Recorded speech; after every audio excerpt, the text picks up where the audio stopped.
Afternoon, everybody. Welcome to Solo ReacTalk. This afternoon, I'm going to be reacting to a video called, let me just check it out here. The first Tyrannic War, Warhammer 40,000, made on the Templin Institute YouTube channel. Yeah, I found this video, well, it was recommended to me. YouTube recommended it to me while I was watching Asmongold play the new Space Marine 2 game, and yeah, it was in my recommendation section, and yeah, I thought, like, yeah, why not just take this video and react to it, because I don't know anything about the first Tyrannic War. All I know is that the Tyranids are here in the Warhammer 40k galaxy, and they're causing havoc. They are causing mass destruction and death. And the Imperium of Man is trying to push them back, with all the other races also fighting against the Tyranids in their own way. And yeah, I think this video is going to be very interesting, because this is the first encounter with the Tyranids, if I'm not mistaken. So yeah, let's see what this is all about. Remember, if you want to check out my previous reaction to other Warhammer 40k content created by YouTubers, reaction playlist, the card is going to be at the top right here. Just click on it and you'll be able to access them. And if you guys want to check out the original video as well as the Templin Institute's YouTube channel, the links are going to be in the description below. Okay, let's start. Okay, 3, 2, 1, go.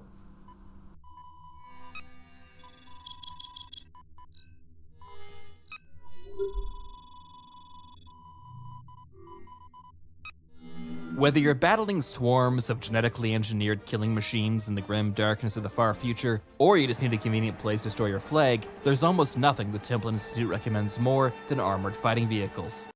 I like the flag. I like the flag on the battle tank there. Yeah, that's cool. Those familiar with our operations will recognize that we're talking from experience on this one. But tanks are not without their challenges. They require constant maintenance, their tracks are always getting clogged with mud, and sometimes you end up standing directly behind one while trying to record some footage, and you're blasted in the face by an insane amount of diesel exhaust, but you don't want to ruin the shot, so you just stand there, and by the time you're able to run outside, your eyes are watering so badly it looks like you're in complete hysterics, which is especially embarrassing because you're surrounded by active duty members of the Canadian forces who are all very polite, but you can tell they're very amused by what's just happened. Anyways, what was I saying? Oh right.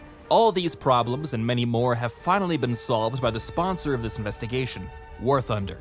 From the boundless waters of the Pacific to the turbulent skies over Europe, War Thunder allows you to take command of over 2,000 tanks, planes, helicopters, and warships in nothing less than the most comprehensive vehicle combat game ever made. Wow, this is cool. In dynamic, combined arms, PvP battles, vehicles from the 1920s to the modern day come to life in a highly immersive combat experience. They even have the Leopard C2, the very tank the Templin Institute commanded just a few weeks ago. And as a stickler for realism, War Thunder really speaks my language. The vehicles are incredibly detailed and modeled all the way down to their individual components, with an incredibly sophisticated damage model to match. We're not talking hit points here. Instead, you'll get to see exactly just how bad of an idea it was to blunder over that ridge completely blind and with no smokescreen, thanks to a damage X-ray showing you precisely what that enemy round did to your vehicle, your crew, and maybe your pride. But on the flip side, when you're the one in the superior firing position, you'll be able to see exactly how smart you were to aim for the ammunition storage. But yeah, this game looks really nice and really cool.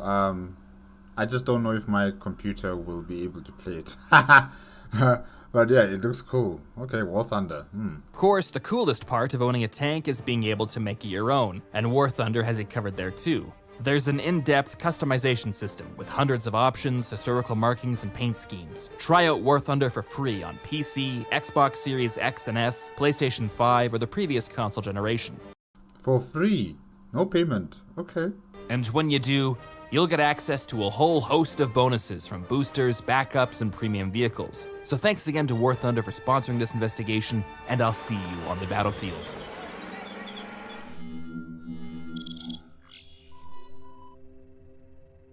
The first Tyrannic War.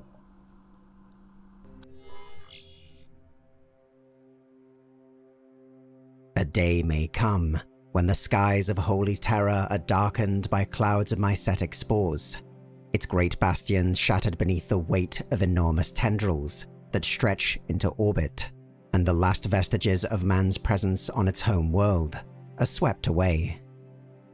Such a fate has already befallen countless Imperial planets, each one home to billions of men and women who, even as the spores fell and defenses crumbled, refused to accept that their existence in this reality was over.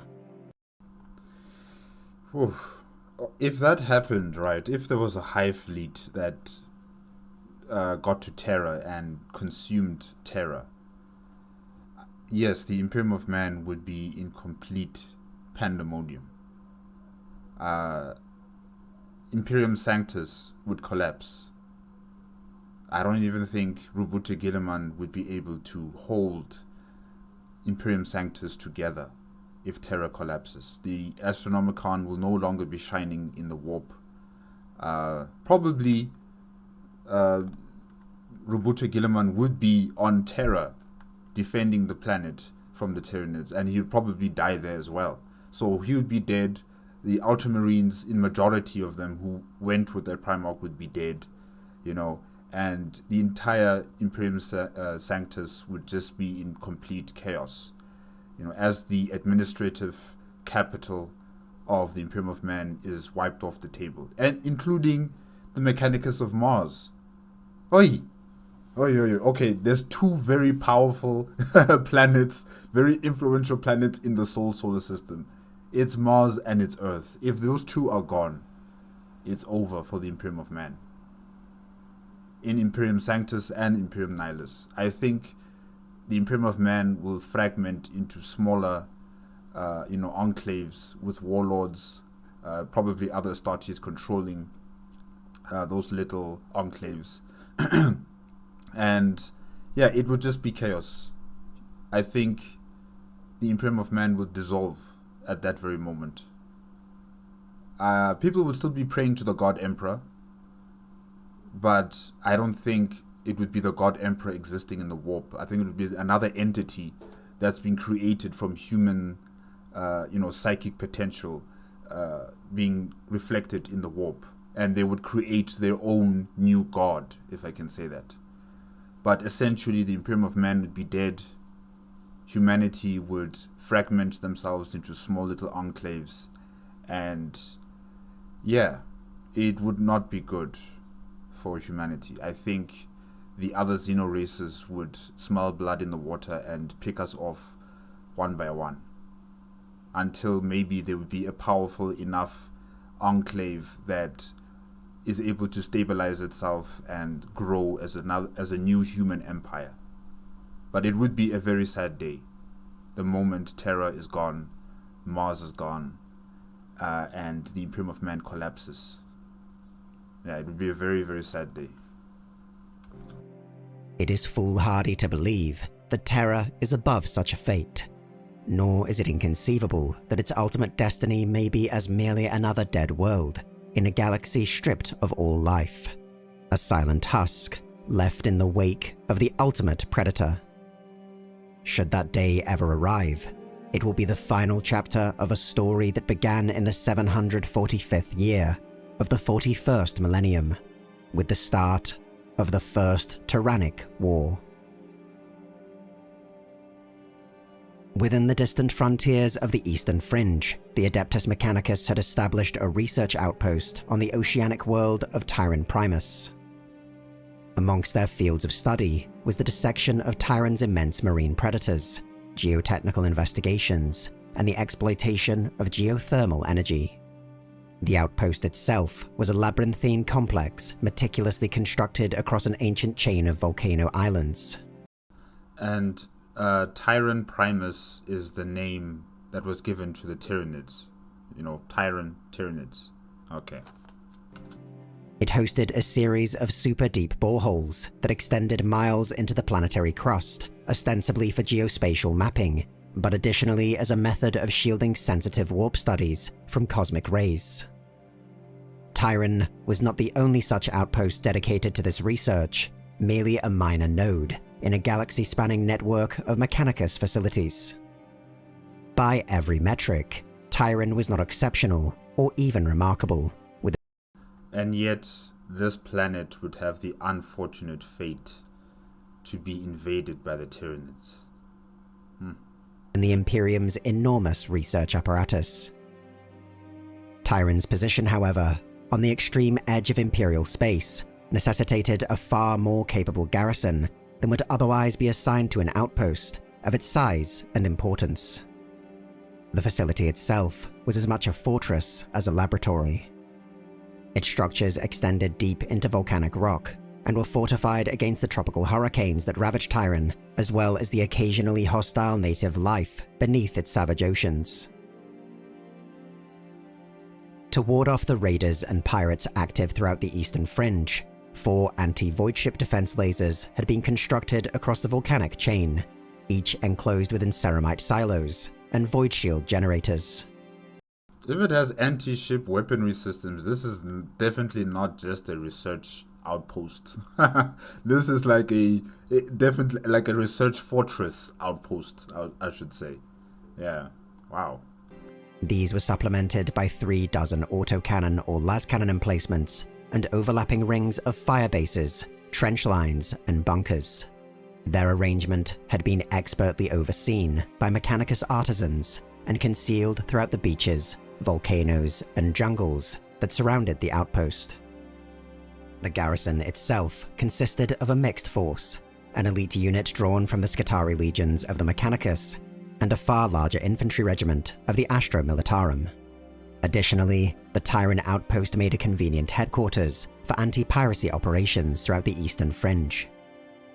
The Imperial Navy had stationed 3 full wings of Thunderbolt heavy fighters on Tyran, as well as a flotilla of 3 Endeavour-class light cruisers that conducted routine patrols throughout the planetary system and its closest neighbors.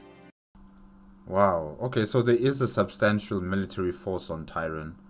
I'm sure they gave the Tyranids a good fight.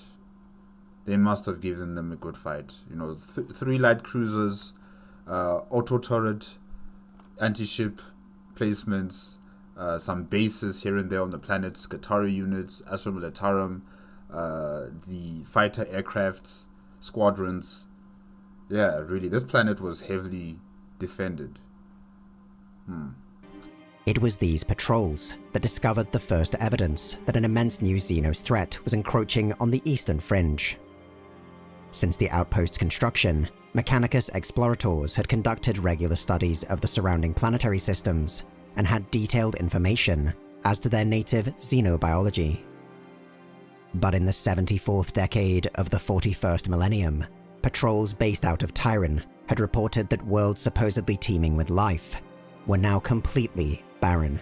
Explorators later expanded on these reports, noting that every trace of life, down to the bacterium, was simply gone. The Devourer is here. Dozens of worlds were soon found to have been stripped of all biological matter in the same manner, and reports were sent to the Explorator General of the Administratum. Though peculiar, these reports were ultimately deemed to be of low priority, and no follow-up investigation was ordered. What do you mean low priority? Entire worlds have been stripped of their organic life forms. Entire planets. Meaning no one has sanctioned any form of exterminatus. There hasn't been any sort of natural disaster in terms of like an asteroid or a solar flare from the sun, or should I say from the star of the planets, or a gamma ray burst from some distant part of the galaxy, or a supernova. You know, nothing naturally has caused this. And nothing human-made or xeno-made so far as we know has done this to this planet. So wouldn't this warrant further investigation? The Administratum. Oh gosh. In the year 745, M41, the cause of these anomalies had arrived on the outskirts of the Tyran system. A hive fleet, the first of its kind to arrive in the galaxy, and what would later be classified by the Imperium as Behemoth, had been replenishing its biomatter in the surrounding area of space. The myriad of primitive worlds it had consumed replenished its biomass after a long extragalactic journey. Man, this image is really scary. It's really, really scary. Imagine you were on this planet and you just see these floating creatures in the sky. And then, of course, the smaller forms of Tyranids start skittering on the ground, running towards you, waiting just to, chomp you into pieces and consume you. Oh, gosh. And it was now fully prepared to engage a more sophisticated and advanced type of prey. Tyran, you're up. By sheer accident, the Imperial outpost on Tyran was given a degree of warning. A survey ship, returning from another planetary system stripped of all life, emerged from the warp in a cloud of unidentified organic matter that had enveloped the edge of the system. It was quickly crippled by some of these objects, whose functions resembled those of void mines, but were clearly organic in nature. It limped back to Tyran proper, and when briefed on the interstellar situation, the outpost prepared for some kind of Xenos siege. When Behemoth arrived in orbit just days later, Tyran's planetary defense lasers immediately opened fire. The concentration of alien ships in orbit was so great that the batteries fired ceaselessly for over an hour, their effectiveness unclear due to the sheer volume of matter above them. Outnumbered, outgunned, and I don't know if you guys can call reinforcements. This is Behemoth, right? Tyranid fleet Behemoth, okay. Yeah, I don't know if you guys can call no, you can't because of the shadow in the warp. So your astropaths, your telepaths, they won't be able to communicate with anyone in the warp because of the shadow in the warp that's been created by the fleet, by the Tyranid fleet. Hey, yeah, this is terrible. What's going to happen to you guys, it's going to be really a nightmare. Just as the defense lasers showed the most dire signs of overheating, their barrels close to melting, the Xeno swarm in orbit mysteriously withdrew. Believing this new enemy to be little more than mindless beasts, the ruling tech priest of Tyran ordered the 3 Imperial Navy cruisers under his command to pursue and harry the retreating Xenos. No, tech priest. Think about this. They outnumber you. They have the high ground, if I can say that, They have everything in their advantage, and they are retreating. It's a trap.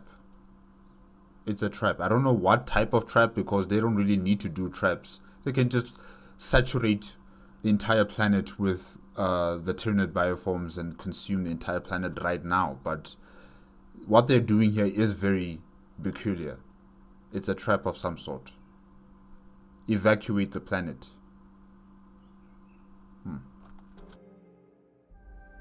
This retreat, however, had been a ruse. The moment the Imperial cruisers had moved beyond the protective envelope of the planetary defense lasers, the swarm suddenly turned, and the cruisers were ripped apart in a matter of moments, almost too quickly for a distress call to be sent. The attack on the planet resumed, and it was clear that the initial attempt had been nothing more than a probing attack conducted in such a way as to reveal Imperial strategy and capabilities. So they're just learning how to fight you guys. This was all just a learning curve for them, Oh, okay, wow. Scary creatures. The tempestuous skies of Tyran were overwhelmed, with the fire of the defense lasers only intermittently effective against a foe that seemed to know their precise fields of fire. Organic drop pods fell in such numbers that the seas of Tyran appeared to boil at their impact. They quickly turned red with blood, and the beaches were full of horrifically mauled oceanic life, attempting to flee the confines of the sea. What next emerged from the oceans and the organic drop pods that had landed on the island chain itself were like nothing ever before encountered by the Imperium. A towering wave of creatures, each one a swirling mass of serrated claws and sharpened teeth, scaled even the tallest bastions of the outpost. Wherever they met the Imperial defenders, the Xenos suffered unthinkable casualties, from disciplined lascannon fire or autocannon rounds, until the ground was covered in their corpses. It doesn't matter how many you kill, more and more of them are going to appear. They're still learning how to fight against you. They're just throwing numbers at you just to learn. Your weaknesses, your strengths, your capabilities, who is in command. And then once they finally learned everything they need, they'll probably just wipe you out with their sheer numbers. Tyranids. In the skies above, the Imperial fighter wings and every other ship fit to fly carved through the swirling masses of flying organisms, their broken bodies falling like rain. But the success would never last. As if a single command had been addressed to the swarm in an instant, the Xenos would suddenly and violently shift tactics. The barrels of the defense lasers were clogged with their bodies until they couldn't fire. Wow, alright, that's interesting. The Thunderbolt's engines were choked with spores and blood, and even veteran guardsmen of Catachan were out-hunted by a species that seemed aware of every human instinct. A full year later, when the Imperium of Man had finally dispatched a relief force, the fate of Tyran was revealed. The oceans were gone, along with every trace of life. Like the planets in the surrounding sectors, it was just another barren rock. Deep within one of the boreholes, among the few remaining traces of the Imperial presence on Tyran, a Mechanicus data codex was recovered. Within was a full record of the planet's defenses, from the first sightings of the Xeno swarm on the edge of the system to the breach of the last command bunker deep within the facility. Amongst the most startling details encoded into the Codex was that from the time the first landing occurred, the defenders of Tyran had held on for barely a single hour. An hour? In 1 hour? It was over in an hour. Oh my gosh. Embedded within the relief force was an Imperial Inquisitor, Fidus Cryptman, whose exploits during the suppression of the Macarian heresy had made him a favored agent among Imperial power brokers. Though the annihilation of Imperial outposts under mysterious circumstances was hardly unusual, the thoroughness of Tyran's transformation from a verdant oceanic world to a barren planetoid intrigued the Inquisitor.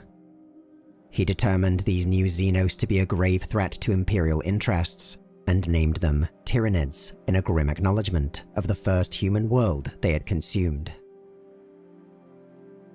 Cryptman sent warnings to Imperial authorities across the Eastern Fringe, which quickly proved to be prescient. I don't know if they will be able to get that message because of the shadow in the warp, created by the Tyranid fleet. I don't know if anyone is able to receive any message, coming towards them because of the shadow in the warp. Especially planets that are under siege from the Tyranids. Yeah. But as Hive Fleet Behemoth began to advance from the outer frontiers of the galaxy into densely populated and developed Imperial territories, no manner of defense proved sufficient. More star systems went silent. The garrisons of Hive worlds, Forge worlds, even Fortress worlds, and every other category of Imperial planet proved as incapable in resisting the Tyranids as those on Tyran. In each instance, Cryptman's forces arrived too late to assist in the defense or observe the Tyranids directly. His only evidence of their approach was limited to more dead worlds and void ships left adrift. How long does it take for a Tyranid fleet to consume a planet? Cryptman has been going from system to system, trying to see if there's a way for them to help or to observe the Tyranid fleets, consuming worlds. How long does it take for them to consume a world? A week? A month? 3 months? Because really, this is fast, especially if you're talking about hive worlds or fortress worlds where there's billions upon billions of human beings and military outposts and installations. I would assume it would take months at least for them to overwhelm those positions and then consume the entire planet. But I guess not. Wow. I mean, the forces that were defending Tyrann lasted an hour at least. That's crazy. Their crews missing, and hulls scorched and battered by what seemed to be exotic acids and terrible claws. Much of the difficulty encountered by Cryptmen in getting ahead of the encroaching swarm seemed to result from a strange, unprecedented type of phenomena in the warp. The shadow in the warp. Communications and travel through this alternate dimension of pure psychic energy were unreliable even during favorable circumstances. But the navigators, astropaths, and sanctioned psychers aboard Cryptmen's vessels reported a new kind of interference. Connections to the warp were increasingly smothered by a seemingly random yet consistent psychic signal, emanating without any discernible pattern or frequency. Blinded, deafened, and now slowed to a crawl by this shadow in the warp, Cryptman slowly discovered that his warnings to now dead Imperial worlds had been garbled, misinterpreted, or never received at all. An attempt was made to use an astropathic relay station in the Thandros system, specifically designed to overcome warp interference, but when Cryptman arrived, the station was adrift. The Void Station, like the Imperial worlds encountered by Cryptman before, had been stripped of all biomatter, and its arsenal completely expended. You know what I find interesting is that the Tyranids don't consume anything that's been created by mankind. You know, like the stations, the ships. Yes, they do consume the biomass in terms of the human beings that occupy these vessels, but they don't take the minerals that have been used to make these stations. You know, you don't see like a very large bioform of the Tyranids consume that station whole. You know, because that's what they do to planets. They consume everything, not only the water, not only the organic life on the surface, but also the minerals on the planet. They consume everything and leave it as a dead rock.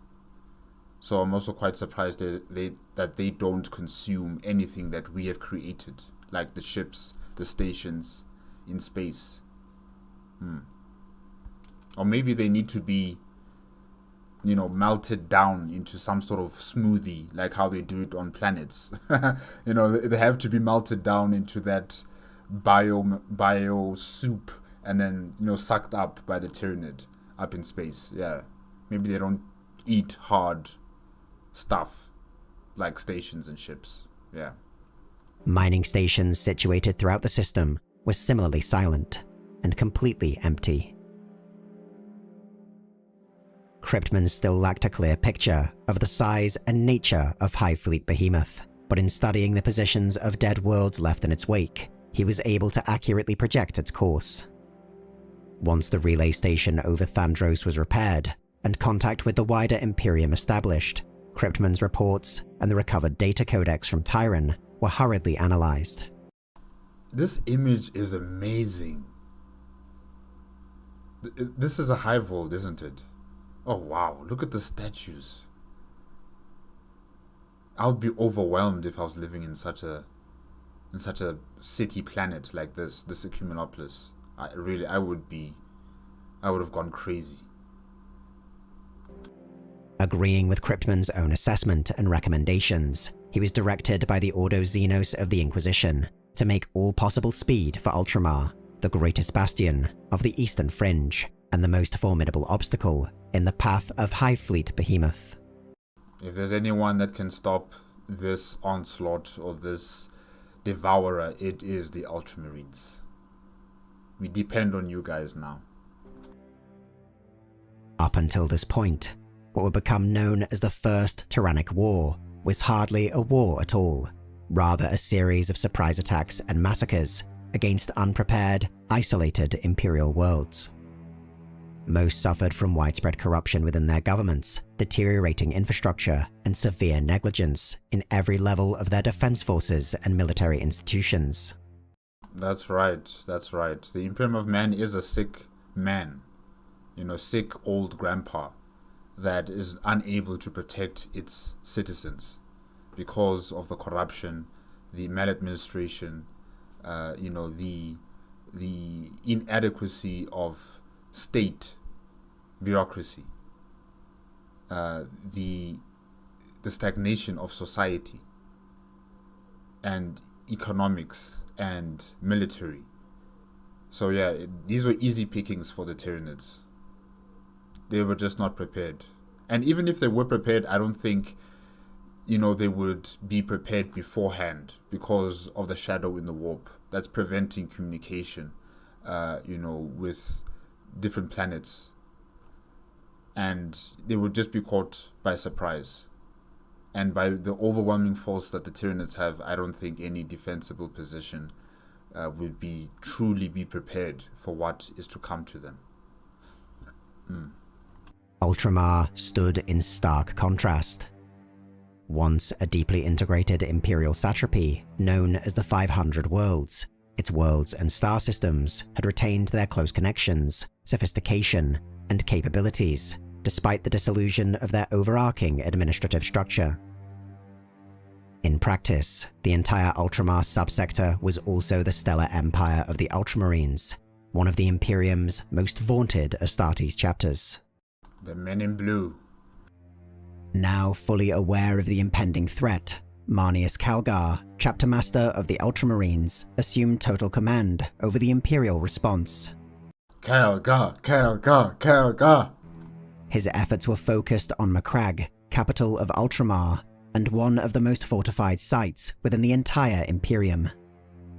Though the Tyranids would be engaged at every opportunity across the 500 worlds, the task of breaking its momentum would fall upon the defenders of Macragge alone. Ultramarines across the galaxy were hastily recalled to the defense of their homeworld. They were joined by contingents from their successor chapters and countless other Imperial units who in the preceding millennia had pledged themselves through oaths and blood to the defense of Ultramar. Wow, that's cool. So the Ultramarines are not only recalling their own forces, but they're calling other forces, other groupings within the Imperium of Man to say, hey, we're in trouble. There's a big Xeno threat that's approaching our territory. It's going to be a big shebang. We're going to need everybody here to defend, Macragge, or maybe it's other planets as well within the 500 worlds, I'm not sure. But yeah, we're going to need you guys to be here with us. That's cool. Okay. Every Imperial institution with assets in range of the subsector rerouted them to take part in the defense, from Astra Militarum regiments to a full legion of the Collegia Titanica. Yeah, boy! In orbit, the battle barges and strike cruisers of the Ultramarines assembled, likewise reinforced by elements of the Imperial Navy and even merchant vessels hastily repurposed into gunboats or fireships. Wow, merchant vessels too? Oh, that's cool. All right. All hands on deck. All hands on deck. I like that. The bulk of the Imperial defense, however, consisted of units mobilized from the Ultramar Auxilia. Unlike other planetary defense forces, PDF forces. Oh, okay. Wow. Ultramar Auxilia. All right. Present throughout the Imperium, whose role was often limited to a single planet, Ultramar's local forces were organized under a command structure that extended throughout the entire subsector. I'm sure they would give the Cadians a run for their money. Seriously, I think the Ultramar Auxilia would give the Cadian forces a run for their money. Wow. The Auxilia's size and capabilities were accordingly far greater, one of the most well-trained and supplied defense forces in the Imperium. Of course, I mean, they come from Ultramar. If the Men in Blue, the Ultramarines, are so well supported, financed, resourced, I'm sure even their PDF forces are just as well supported, with resources and logistical capabilities. Yeah. Gilliman, this is your baby here. It's working quite well. Resembling more the regiments of the Astra Militarum. For solar weeks, the Imperium assembled its forces in Macragge, even as the outer systems of Ultramar reported contact with Behemoth. This image is cool, or this little video clip here. This is amazing. Like, seeing all these ships. I think some of them are merchant vessels, maybe. I'm not entirely sure. But yeah, you know, organizing the fleets like this. This is nice. Inquisitor Cryptman himself barely managed to arrive before the shadow in the warp engulfed the region, reporting to Marneus Calgar the insights he had gleaned from studying Behemoth's advance. This would be the first real effort to stop the Tyranid threat, and neither man knew what small detail might prove to be invaluable in the coming effort. Look at this guy. Just look at him. Ah, he's cool. He is really cool. Calgar.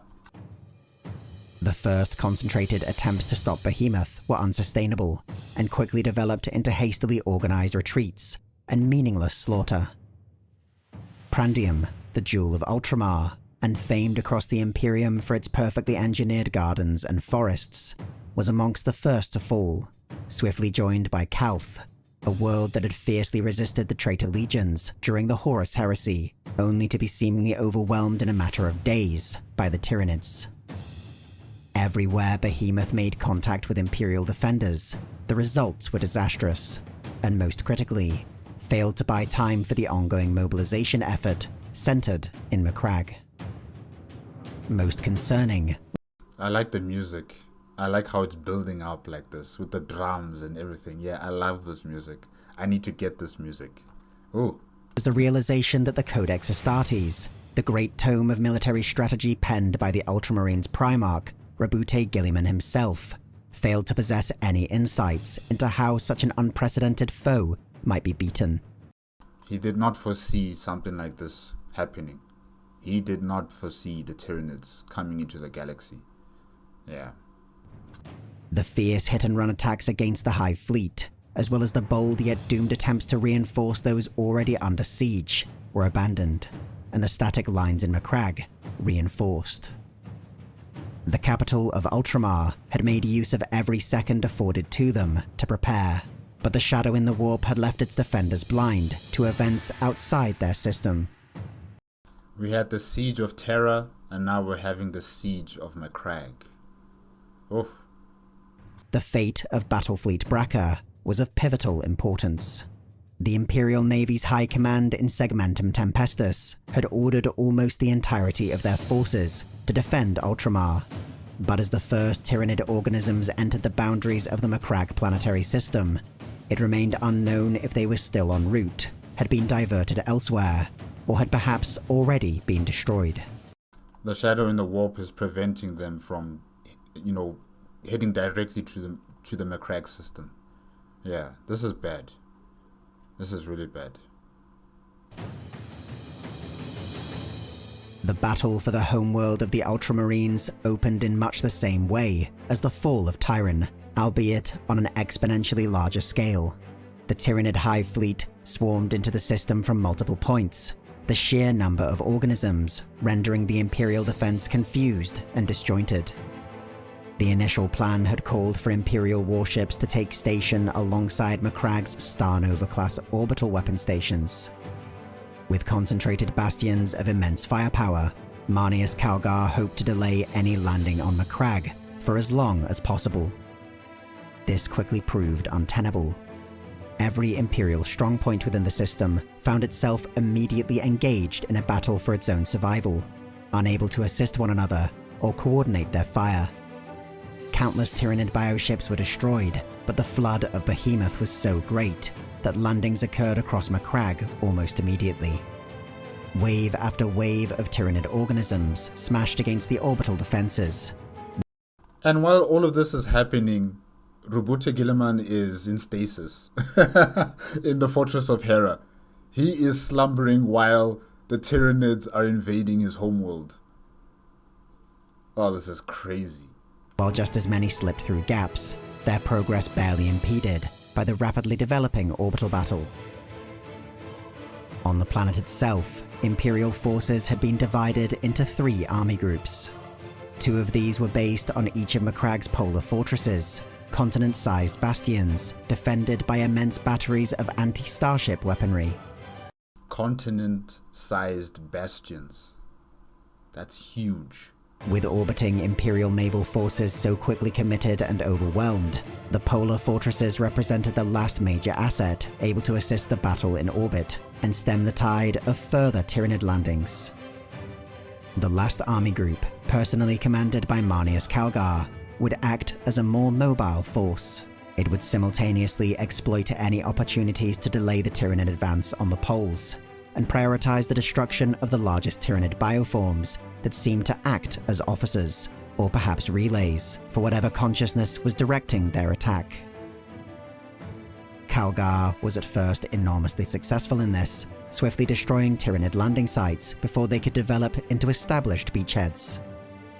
Yet, it was clear that such measures could only delay what appeared to be an inevitable slaughter, especially as Hive Fleet Behemoth began to exhibit even more unusual and sophisticated tactics. Sirocco Starport, a pivotal assembly point for the Imperial Navy, was almost overrun by a strange new form of Tyranid infiltrator, leaving its critically important fleet of transatmospheric shuttles devastated.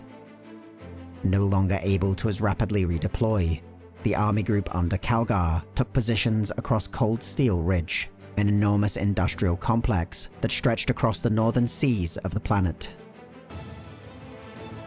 Though the complexities of the Tyranid hive mind were barely understood by the Imperium of this era, it was undeniable that whatever was in control of Hive Fleet Behemoth had recognized the importance of Calgar. As he continued to hold off the Tyranid swarms at Cold Steel Ridge, specifically engineered organisms were deployed to neutralize him. Calgar failed to grasp the change in the enemy's tactics until it was nearly too late. He was lured into the open by the destruction of the Pride of Hera, a defense auxiliary Baneblade that had served as a linchpin on its local sector of the defense line. Moving to reinforce the now vulnerable position, Calgar and his bodyguards were ambushed by swarms of Tyranid creatures that were thought to be dead, but had in fact merely remained motionless for hours. But you know, Calgar, you are the supreme commander of all these forces. You should be in the Strategium, in the Fortress of Hera, or somewhere else. You should be in a base directing all of your forces, and not you being on the battlefield.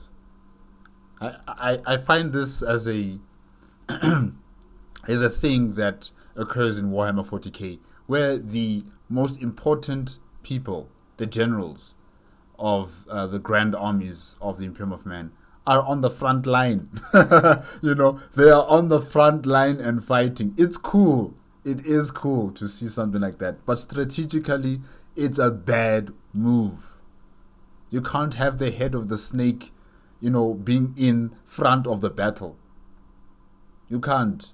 If the snake is decapitated from the head, it's over for you guys. Calgar, if you die here, it's over.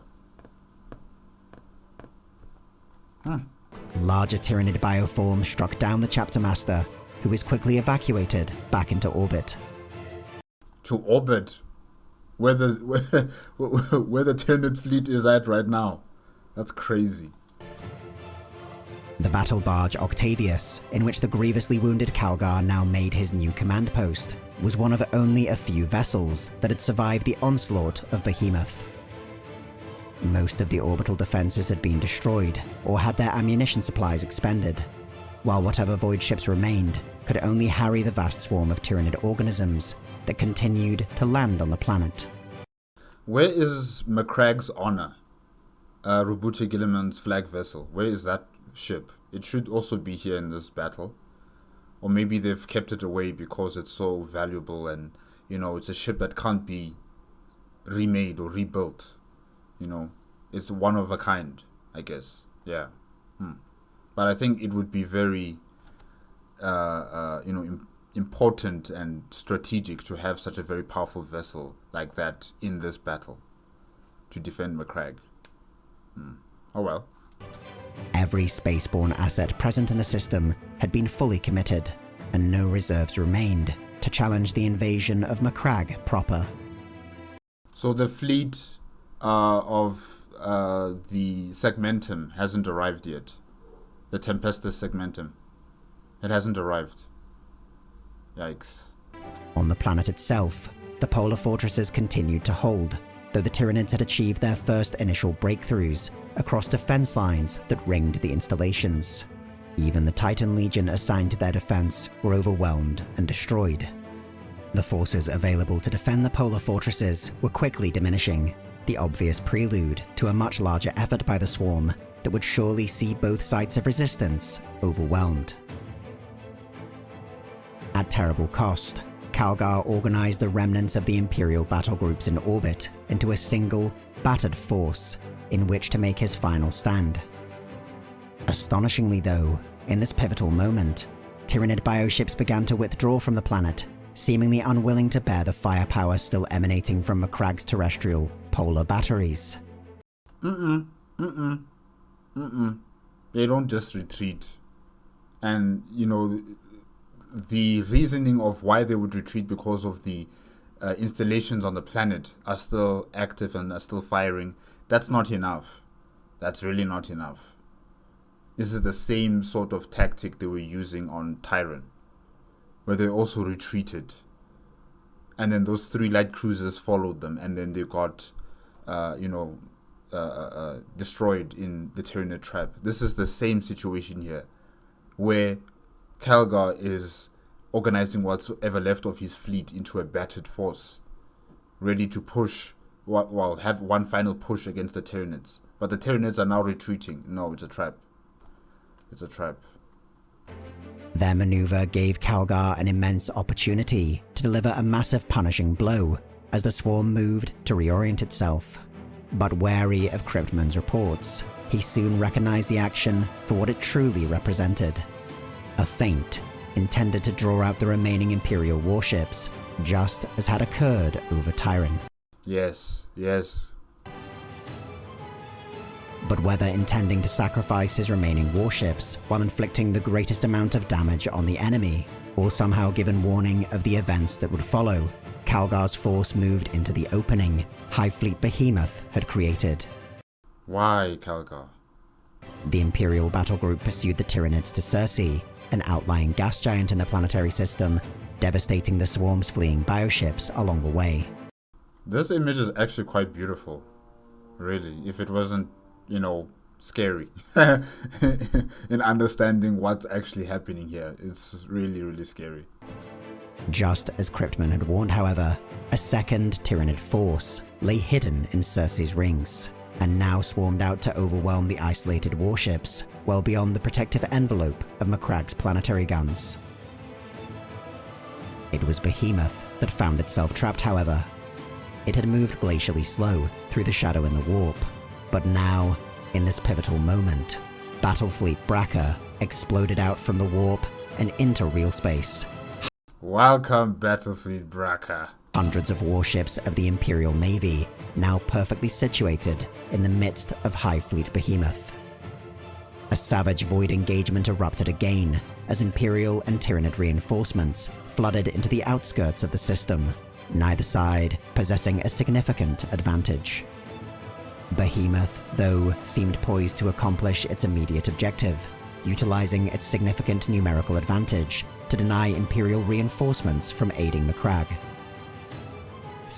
They just gotta keep pushing them back, just keep holding them back up in space, and let the ground forces deal with what's ever left on the surface.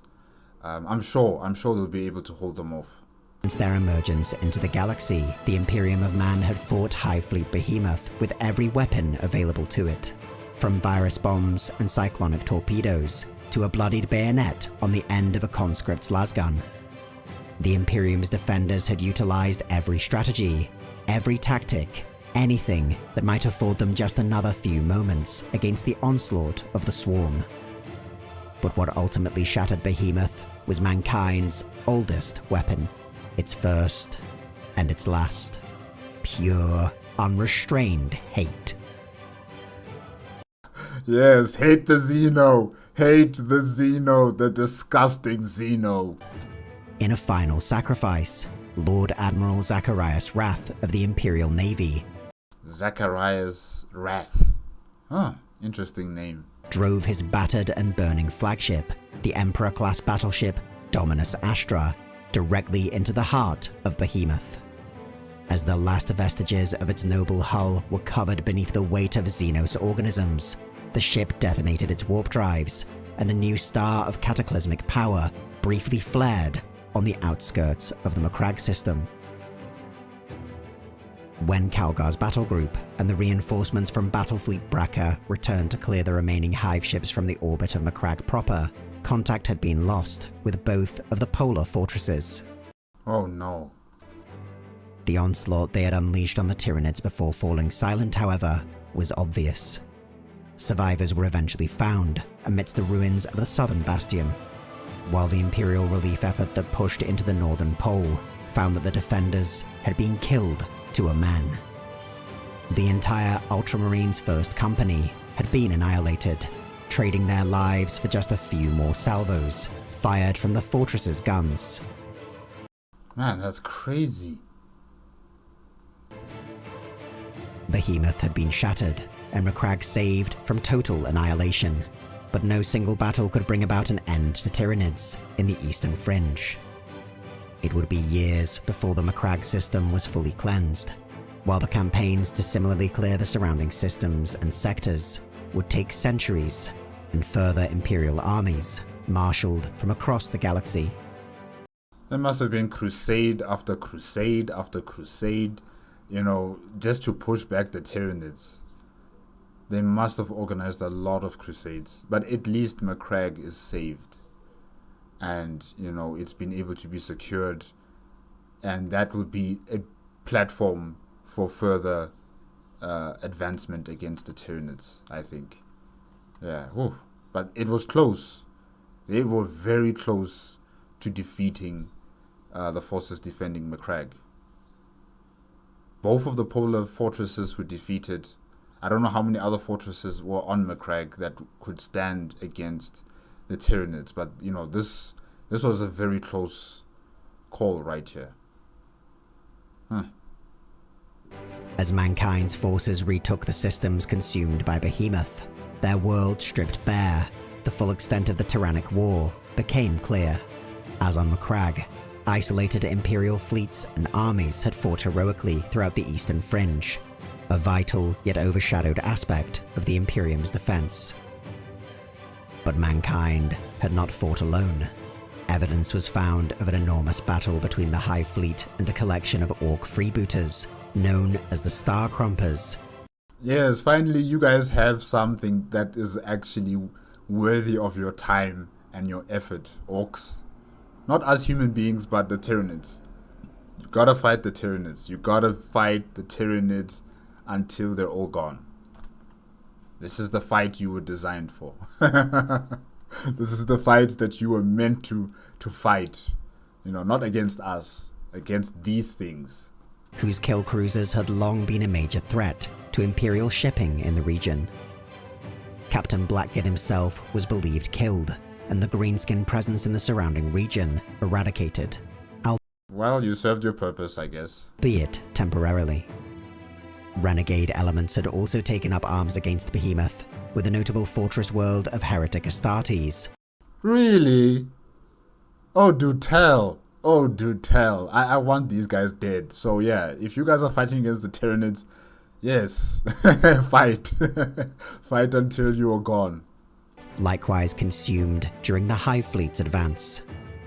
Particular attention was given to the fate of the Warband's leader, the sorcerer Malafor, who had apparently been driven insane by the sheer power of the shadow in the warp. And you died, right? Please tell me you're dead. More curious, though, was the fate of Solemnace, a world directly in the path of the Tyranids that the Hive Fleet astonishingly made deliberate moves to avoid. These reports, and every other bit of data that might be gleaned from the invasion, were relentlessly recorded and transmitted back to Terra. Why did they avoid the planet called Solemnace? Exactly? 116 years after the Battle of Macragge, the Ultramarines recorded that they had finally recovered from the losses sustained against High Fleet Behemoth. Their homeworld was likewise rebuilt, and the surrounding sectors repopulated, but the stain of the Tyranids could never be fully removed. It's a mark now. It's a mark of your experience fighting against these creatures. Across the eastern fringe, there have been sporadic encounters with the remnants of Behemoth, lone Tyranid organisms that have regressed to a more bestial state, or even entire splinter tendrils, left adrift or in hibernation in the dark void between star systems. Yet nothing could erase the most pronounced evidence of the conflict.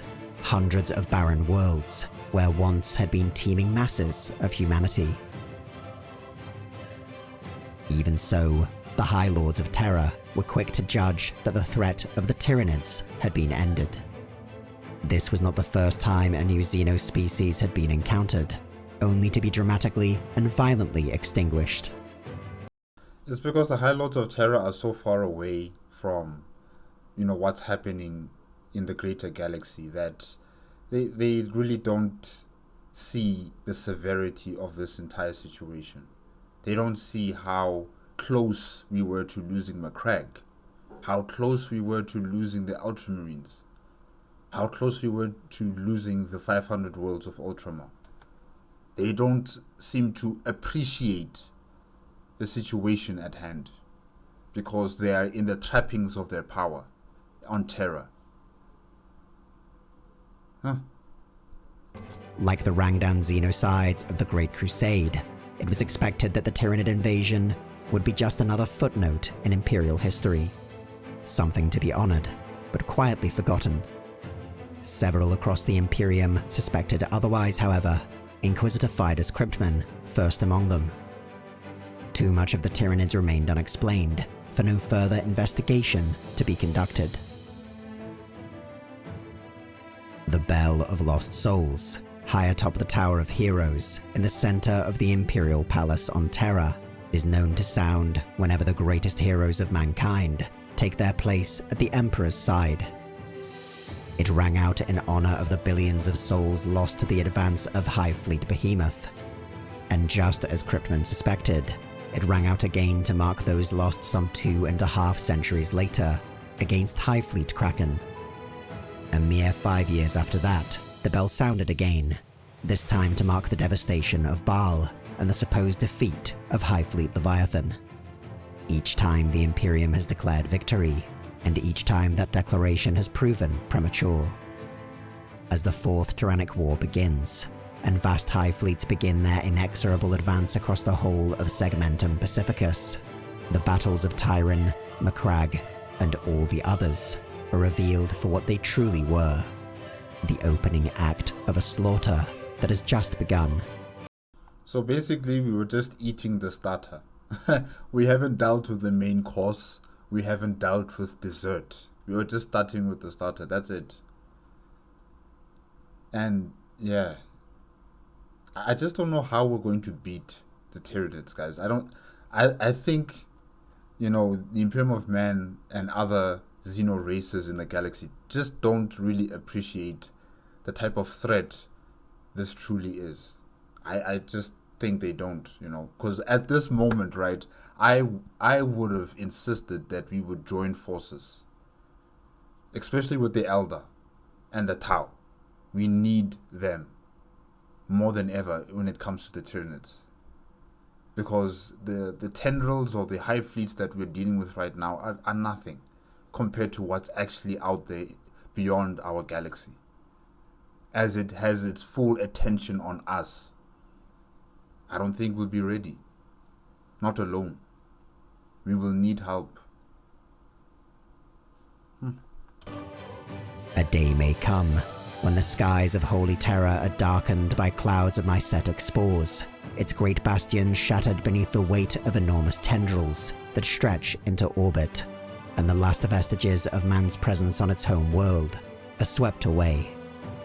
Perhaps then, the Bell of Lost Souls will sound for the final time, not in honor of some great victory, but as the final act of the human race, as it rages violently but helplessly against the dying of the light.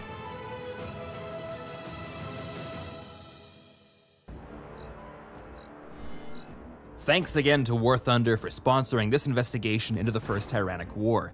Use the link in the description below to mount up and get War Thunder on your platform of choice, along with a whole host of bonuses. And remember, whether you find yourself facing alien swarms or hostile armor, big guns never tire.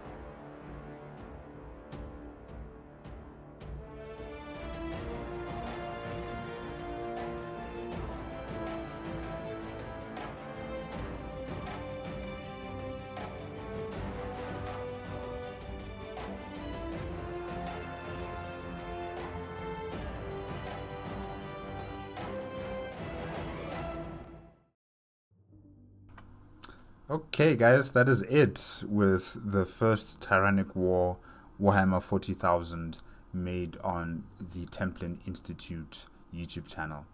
Yeah, wow, the first Tyrannic War. I think the first Tyrannic War should be made into a movie. You know, I think it should be made into a movie. We should have a live-action movie of the first Tyrannic War. I think we're going to still have a Warhammer 40k TV series, if I'm not mistaken. But I think for a movie, we should focus on the Tyranids. We should focus on the first Tyrannic War, and we should first focus on the planet of Tyran. You know, and what happened on that planet.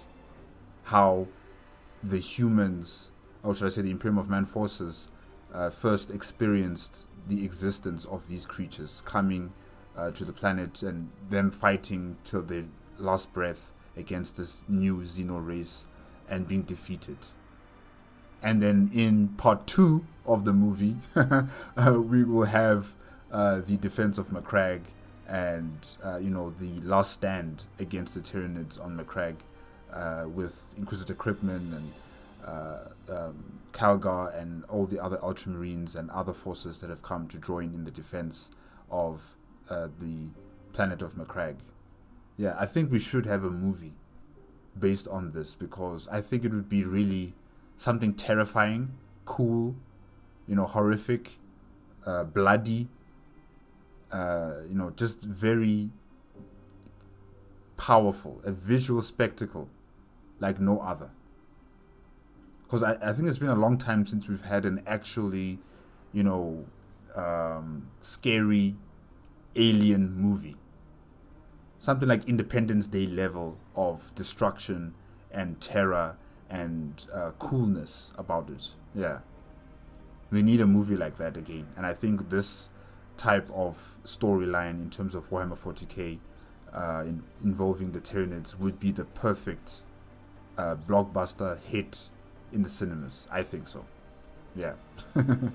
But yeah, this was interesting, to hear about how the Tyranids came to the galaxy, how they've been consuming all biomass, and finally approaching a human-controlled planet of Tyran and overwhelming its defenses, learning how humans fight, learning what type of weapons humans use, learning the type of vessels that they control in space, and then, after gathering all that information, it decides to finish the job by wiping out all life on the planet.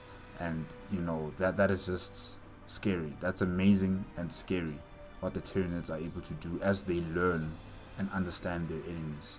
And also to realize that the Tyranids are just here as a probing force. All of these hive fleets that are in the galaxy right now are just probing. They're just trying to understand us, so that when the main course of Tyranid hive fleets arrive, they will have it easy. They will know us back to front. We'll be an open book to them, because they've studied us for so long. They understand how we operate. Even the Genestealer cults will be far more effective than ever before in trying to convert entire planets, into worshipping the Tyranids. So yeah, the fact that the Tyranids are just simply trying to understand us so that they can better kill us is very, very terrifying to witness. And yeah, really, the way the forces that were defending Macragge fought to the last man. That was amazing, but also very, very concerning. The Ultramarines, like I said, were almost wiped out. Macragge could have been overrun by Tyranids. The fortress of Hera, where Robuta Guilliman is in stasis, would have been overwhelmed by Tyranids, and his body would be consumed by the Tyranids. That important biomass would be then transported into the Tyranids that orbit in space, and a new batch of superpowered Primarch Tyranid forms would appear, and it would be devastating. It would be total for the Imperium of Man, I think. So luckily, the Tyranids never got to that point where they reached the Fortress of Hera, where they were able to consume Robuta Guilliman's body. Because if they did, it's apocalyptic. It's definitely apocalyptic. But yeah, this was amazing. In terms of Battlefleet Bracca and Admiral Wrath and his decision to detonate his warp drive to destroy the Tyranid fleet, that was an amazing move right there as well. I think that's also something that other Imperium of Man forces can do now. If there is an overwhelming force of Tyranid fleets approaching a planet, just send one of your vessels full speed ahead down the gullet of this Tyranid fleet and then detonate your warp drive, and hopefully you can take out as many of the Tyranids as possible, and it will create like a huge confusion, as the Tyranids have lost their main command structure, and then you'll be able to clean up whatever left. Hopefully that can be a strategy that they can use against the Tyranids. But yeah, thank you to the Ultramarines, thank you to the PDF forces of the Ultramar sector, thank you to all the other contributing forces that helped in defending Macragge and defending the 500 worlds. Really, if it weren't for you guys, really the galaxy would be in serious trouble. Very, very, very much of a serious trouble that no one would be able to combat. Because like I said, if they consumed the Primarch's biomass, it's over. It's over for all of us. But yeah, guys, that's it. This was very entertaining. Thank you again to the Templin Institute for bringing forth this information about the First Tyrannic War. The music was also very entertaining. I really did like it. The build-up, and then of course coming to the main battle of Macragge. Really, the music there was just epic. Truly epic. I loved it. And yeah, guys, that's it. Remember, if you want to check out the original video as well as the Templin Institute's YouTube channel, the links are going to be in the description below. If you like my reaction, please give me a like, comment, and subscribe to my channel. Click on the notification bell if you want to be up to date with my latest videos, and I'll see you guys next time. Oh yes, I'm going to be continuing with my Warhammer 40k reactions, so yeah, you'll see me soon with another batch of videos coming up. Yeah, alright, bye bye.